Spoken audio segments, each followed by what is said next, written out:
এবার অধ্যাপক ইউনূসের বিদেশি বন্ধু ও মিত্ররাই আওয়ামী লীগকে ফেরাতে চায়।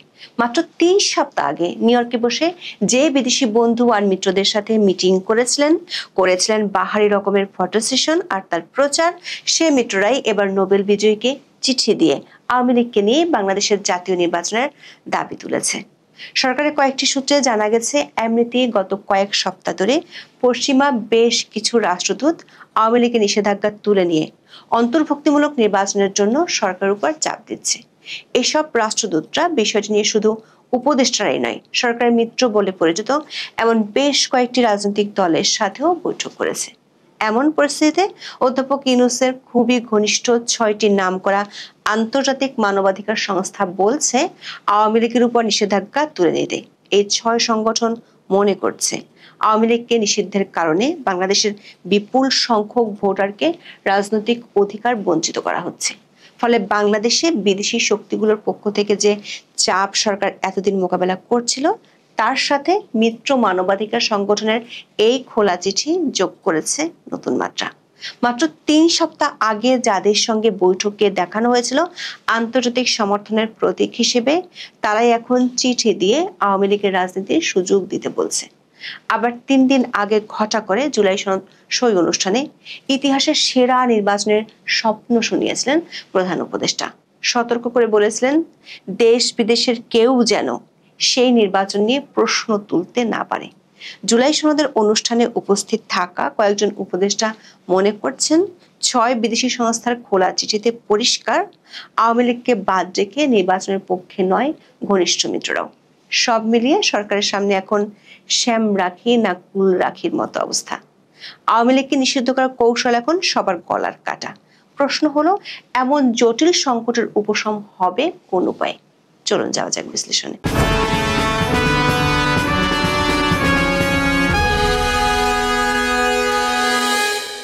আওয়ামী লীগকে ছাড়াই নির্বাচনের পথ পরিষ্কার করতে গত 10 মে দলটির কার্যক্রম নিষিদ্ধের ঘোষণা দেয় অন্তর্বর্তী সরকার। এর আগে কিংস পার্টি এনসিপির নেতৃত্বে যমুনার সামনে ও শাহবাগে মঞ্চস্থ হয় আন্দোলনের নাটক। সরকারি ঘোষণা আসার পর বিএনপি মহাসচিব মির্জা ফখরুল ইসলাম আলমগীরও বিবৃতি দিয়ে অভিনন্দন জানান। দর্শক, এগুলো সব পুরানো খবর। নতুন খবর হলো, মাত্র 4 মাসের মধ্যে সেই কৌশলের চোরাবালিতে সরকার এবং তাদের মিত্ররাই নিজেরাই এখন আটকে গেছে। ক্রমাগত বাড়ছে আন্তর্জাতিক চাপ, দেশের বাইরে কঠিন প্রশ্নের মুখে পড়তে হচ্ছে। এমনকি এই ইস্যুতে পিস্টান দিচ্ছেন সরকারের মিত্র হিসেবে পরিচিত বিদেশিরাও। আওয়ামী লীগ নিষিদ্ধের ইস্যুতে সম্প্রতি নিউ ইয়র্কে জিটিওর সাংবাদিক মেহেদী হাসানের প্রশ্নে রীতিমতো খাবি খেতে হয় অধ্যাপক ইউনূসকে। প্রশ্নের মুখে তালগোল পাকিয়ে এক পর্যায়ে বলেন, আওয়ামী লীগ দল হিসেবে বৈধ, তবে এখন কার্যক্রম স্থগিত। যে কোনো সময় এর কার্যক্রম চালু করা হতে পারে। আওয়ামী লীগকে নির্বাচনের সুযোগ না দেওয়ার দায় নির্বাচন কমিশনের উপরেও চাপানোর চেষ্টা করেন প্রধান উপদেষ্টা। তবে সেই চেষ্টা যে খুব একটা কাজে লাগেনি তা বোঝা যায় মেহেদী হাসানের বাঁকা হাসিতেই। তখন ডক্টর ইউনূসের 7-5 বোঝানোর ব্যর্থ চেষ্টা ছিল চোখে পড়ার মতো। আওয়ামী লীগের কার্যক্রম যে কোনো সময় চালুর ইঙ্গিত নিয়ে বেশ হইচই বেঁধে যায় তখন। আর তার সামাল দিতে এগিয়ে আসেন আইন উপদেষ্টা আসিফ নজরুল। তিনি 1 অক্টোবর সাংবাদিকদের জানান, আওয়ামী লীগের কার্যক্রমে নিষেধাজ্ঞা দ্রুত প্রত্যাহার হবে এমন কোনো সম্ভাবনা নেই। তবে 4 দিনের মাথায় বোমা ফাটান অধ্যাপক ইউনূসের অতি কাছের বিদেশি মিত্র গোয়েন লুইস। 5 আগস্ট পরবর্তী বাংলাদেশের রাজনীতির অন্দরমহলে ব্যাপক সক্রিয় ছিলেন জাতিসংঘের এই আবাসিক সমন্বয়কারী। সম্প্রতি শেষ হয় তার বাংলাদেশের চাকরির অধ্যায়। ঢাকা ছাড়ার আগে 5 অক্টোবর গিয়েছিলেন বিএনপি মহাসচিবের সঙ্গে বিদায়ী সাক্ষাতে। পরে সাংবাদিকদের বলেন, আগামী নির্বাচন সব দলকে নিয়ে হবে বলে তিনি আশাবাদী। অথচ মাত্র 4 মাস আগে অনেকটা উল্টো সুর ছিল জাতিসংঘের এই কর্মকর্তার। ঢাকায় 4 জুন ডিক্যাবের এক অনুষ্ঠানে তাকে প্রশ্ন করা হয়, আওয়ামী লীগ না থাকা অবস্থায় নির্বাচন অন্তর্ভুক্তিমূলক হবে কিনা। জবাবে কৌশলী ভঙ্গিতে তিনি বলেন, অন্তর্ভুক্তিমূলক নির্বাচন মানে হচ্ছে সমাজের প্রত্যেক অংশই যেন ভোট দিতে পারে। অর্থাৎ জুনে সব দলের অংশগ্রহণের বিষয়টি গুরুত্ব পায়নি তার কাছে। তবে অক্টোবরে এসে বিদায় বেলায় জোর দেন সবাইকে নিয়ে নির্বাচনের উপর। দর্শক, গত কয়েক মাসে এভাবে হাওয়া বইছে উল্টো দিকে। বিশেষ করে পশ্চিমা প্রভাবশালী বিভিন্ন দেশ থেকেও বাড়ছে অংশগ্রহণমূলক নির্বাচনের চাপ। সূত্রগুলো বলছে, নরওয়ে, ডেনমার্ক, সুইডেন সহ বেশ কয়েকটি ইউরোপীয় দেশের রাষ্ট্রদূত গত কয়েক সপ্তাহ ধরে অন্তর্ভুক্তিমূলক নির্বাচনের জন্য সরকারের উপর চাপ দিচ্ছে। জার্মানি এবং কানাডার রাষ্ট্রদূত একই বিষয়ে কয়েকজন উপদেষ্টার কাছে সরকারের মতামত জানতে চেয়েছে। এইসব দেশের রাষ্ট্রদূতরা সরকারের মিত্র বলে পরিচিত বেশ কয়েকটি রাজনৈতিক দলের নেতাদের সাথে গত 3 সপ্তাহে একাধিক বৈঠক করেছে। সেসব বৈঠকে রাষ্ট্রদূতের পক্ষ থেকে ইনক্লুসিভ নির্বাচনের জন্য জোর দেওয়া হয়েছে। দর্শক, সরকার এবং তাদের মিত্র দলগুলো যে স্বপ্ন সাজিয়েছিল তা ভেঙে পড়ছে তাসের ঘরের মতো। সবশেষ তাদের সামনে বড় আঘাত হয়ে এসেছে আন্তর্জাতিক 6টি মানবাধিকার সংগঠনের খোলা চিঠি। এসব সংগঠনের প্রায় সবাই অধ্যাপক ইউনূসের অতি কাছের বলে পরিচিত। মাত্র 3 সপ্তাহ আগে নিউ ইয়র্কে তাদের সঙ্গে বৈঠকে ডক্টর ইউনূসের প্রতি আন্তর্জাতিক সমর্থন হিসেবে ফলাও করে প্রচার করে তার পিআর টিম। এই 6 সংগঠন হলো human rights watch, Civicus, Fortify Rights, Robert F Kennedy human rights, committee to protect journalist CPJ এবং tech global institute. Doctor Mohammad ইউনূসের কাছে তাদের পাঠানো খোলা চিঠি 19 অক্টোবর হিউম্যান রাইটস ওয়াচের ওয়েবসাইটে প্রকাশ করা হয়। এতে সরকারের উদ্দেশ্যে মোট 12টি আহ্বান জানানো হয়েছে। তার মধ্যে আওয়ামী লীগের উপর থেকে নিষেধাজ্ঞা প্রত্যাহারের দাবিও রয়েছে। সন্ত্রাসবিরোধী আইনে নিষেধাজ্ঞার কড়া সমালোচনা করে বলা হয়, এতে মত প্রকাশ, সমাবেশ ও সংগঠন করার স্বাধীনতা ব্যাপকভাবে খর্ব হয়েছে। আইনটি শান্তিপূর্ণ কর্মকাণ্ডে জড়িত আওয়ামী লীগ সদস্য সমর্থকদের গ্রেপ্তারের জন্য ব্যবহার করা হচ্ছে।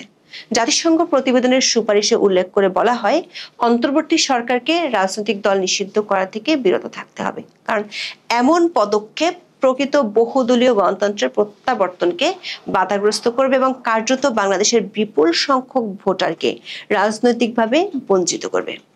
দর্শক, নিউ ইয়র্কে গত 29 সেপ্টেম্বর এসব সংস্থার প্রতিনিধিদের সঙ্গে প্রধান উপদেষ্টার বৈঠকের খবর ঘটা করে প্রচার করেছিল তার প্রেস টিম। এতে বলা হয়, বাংলাদেশে আসন্ন নির্বাচন, চলমান সংস্কার প্রক্রিয়া ও মানবাধিকার সুরক্ষায় নেওয়া পদক্ষেপ বিস্তারিত তুলে ধরেন প্রধান উপদেষ্টা। তিনি আন্তর্জাতিক মানবাধিকার কর্মীদের আরো ঘন ঘন বাংলাদেশ সফরের আহ্বান জানান। ডক্টর ইউনূস বলেন, সবচেয়ে গুরুত্বপূর্ণ বিষয় হলো আপনাদের নিয়মিত বাংলাদেশ সফর করা। প্রত্যেকবার আপনারা এলে ভুলে যাওয়া বিষয়গুলো নতুন করে আলোচনায় আসে। শেষ পর্যন্ত আপনারাই জনগণের কণ্ঠস্বর। অথচ সেই বৈঠকের ফলো আপ হিসেবে 6টি সংস্থার দেয়া খোলা চিঠিতে সরকারের বিরুদ্ধে মানবাধিকার লঙ্ঘনের বিস্তর অভিযোগ তুলে ধরা হয়েছে। এতে বলা হয়, অন্তর্বর্তী সরকার সাইবার নিরাপত্তা আইন বাতিল করলেও এর বদলে এসেছে সাইবার নিরাপত্তা অধ্যাদেশ। এটি আন্তর্জাতিক মান পূরণে ব্যর্থ এবং রাষ্ট্রীয় ক্ষমতার অপব্যবহারের গুরুতর ঝুঁকি তৈরি করেছে। ব্যক্তিগত তথ্য সুরক্ষা অধ্যাদেশ এবং জাতীয় তথ্য ব্যবস্থাপনা অধ্যাদেশের খসড়া নিয়েও তোলা হয়েছে প্রশ্ন। বলা হয়েছে, আন্তর্জাতিক মানদণ্ড অনুসরণ না করে অতিরিক্ত ছাড় রাখা হয়েছে রাষ্ট্রীয় কর্তৃপক্ষের জন্য। খোলা চিঠিতে সংবাদ মাধ্যমের স্বাধীনতা নিশ্চিত এবং সাংবাদিকদের নির্বিচারে গ্রেপ্তার ও আটক রাখার সমালোচনাও করা হয়। এছাড়া বিরোধী রাজনৈতিক কর্মীদের নির্বিচারে গ্রেপ্তার ও আটক বন্ধের আহ্বান জানানো হয়েছে। চিঠিতে বলা হয়, আওয়ামী লীগের যেসব সদস্য ও সমর্থকদের বিরুদ্ধে অপরাধের বিশ্বাসযোগ্য প্রমাণ নেই, তাদের মামলা দ্রুত বাতিল বা প্রত্যাহার করতে হবে। দর্শক, এই চিঠি যেসব সংস্থা দিয়েছে তাদের প্রায় সবাই দীর্ঘদিন ধরে ডক্টর ইউনূসের কট্টর সমর্থক। বিশেষ করে Robert F Kennedy human rights এর প্রেসিডেন্ট কেরি কেনেডির সঙ্গে ঘনিষ্ঠতা দীর্ঘদিনের। এমনকি 2023 সালে অধ্যাপক ইউনূসের মামলার বিরুদ্ধে বিভিন্ন আন্তর্জাতিক ব্যক্তিত্বের লেখা খোলা চিঠিতে তিনিও স্বাক্ষর করেন। সে সময় আলাদা টুইটও করেন কেরি কেনেডি। ডক্টর ইউনূসের পক্ষে তখন যে 160 জনের বেশি বিশ্বনেতা চিঠি দিয়েছিলেন, তাদের একজন ছিলেন কেরি কেনেডি। অন্তর্বর্তী সরকার ক্ষমতা আসার পর গত মে মাসে তিনি সরকারি ব্যবস্থাপনায় ঘুরে যান বাংলাদেশে। 6 সংগঠনের একটি হলো টেক গ্লোবাল ইনস্টিটিউট। এর নির্বাহী পরিচালক সাফানাজ রাশিদ দিয়া তিনি জুলাই আন্দোলন এবং তার পরের সময়ে সরকার ঘনিষ্ঠ অ্যাক্টিভিস্ট হিসেবে পরিচিত।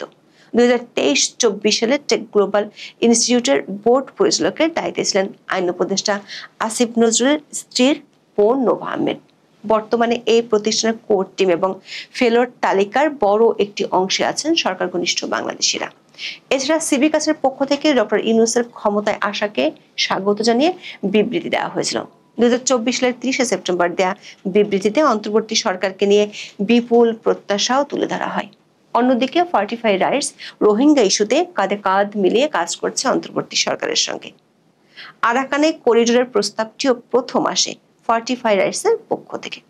সরকার একাধিক সূত্র বলছে, গত কয়েক সপ্তাহে বিদেশি রাষ্ট্রদূতরা আওয়ামী লীগের নিষেধাজ্ঞা তুলে নেওয়ার বিষয়ে সরকারের কয়েকজন উপদেষ্টার সাথে বৈঠক করেছে, কথা বলেছে। সেখানে সরকারের পক্ষে কিছু যুক্তি তুলে ধরা হয়েছে। সরকারের পক্ষ থেকে তুলে ধরা যুক্তিগুলো হলো, বিগত সরকারের আমলে সংগঠিত নৃশংসতার বিচার না হওয়া পর্যন্ত দলটির কার্যক্রম নিষিদ্ধ রাখা হয়েছে। সরকারের বিদেশি মিত্রদের প্রশ্ন হলো, জাতিসংঘের প্রতিবেদন সহ সরকারের ভাষ্য হলো অধিকাংশ হত্যাকাণ্ড আইন শৃঙ্খলা রক্ষাকারী বাহিনীর সদস্যদের দ্বারাই সংগঠিত হয়েছে এবং এগুলোর নির্দেশ এসেছে কিছু উচ্চ পর্যায়ের নেতার কাছ থেকে। সেক্ষেত্রে খোদ জাতিসংঘের ফ্যাক্ট ফাইন্ডিং প্রতিবেদনও আওয়ামী লীগকে সরাসরি দল হিসেবে দায়ী করা হয়নি। তবে বলা হয়েছে, শুধু দলের সঙ্গে সক্রিয়ভাবে যুক্ত থেকে যারা যারা এই দমন পীড়ন সক্রিয়ভাবে সমর্থন করে তারা দায়ী। এমন পরিস্থিতিতে সরকারের যুক্তিতে মন ভরছে না তার বিদেশি মিত্রদের। উল্টো তাদের বক্তব্য হলো, সরকার গত 14 মাসে আওয়ামী লীগের 44,000 নেতাকর্মীকে গ্রেপ্তার করেছে, তারপরও তৃণমূলে দলটির বেশ জনসমর্থন আছে। বিভিন্ন জরিপেও বিষয়টি উঠে এসেছে। ফলে সরকারের এমন নিষেধাজ্ঞার কারণে লাখ লাখ সমর্থক তাদের রাজনৈতিক অধিকার হারাবে। সরকারের পক্ষ থেকে আরেকটি যুক্তি দেওয়া হয়েছে, সেটি হলো জুলাই আন্দোলনকারীদের নিরাপত্তা ও রাষ্ট্রীয় নিরাপত্তার জন্য আওয়ামী লীগের কার্যক্রম নিষিদ্ধ করা হয়েছে। সরকারের মিত্রদের প্রশ্ন হলো, আওয়ামী লীগকে নিষিদ্ধ করার পর 5 মাসে বাংলাদেশের আইন শৃঙ্খলা পরিস্থিতির কোনো উন্নতি হয়নি, বরং অবনতি হয়েছে। কোনো কোনো ক্ষেত্রে দেশব্যাপী মব সন্ত্রাসের জন্য সরকারের মিত্ররাই দায়ী।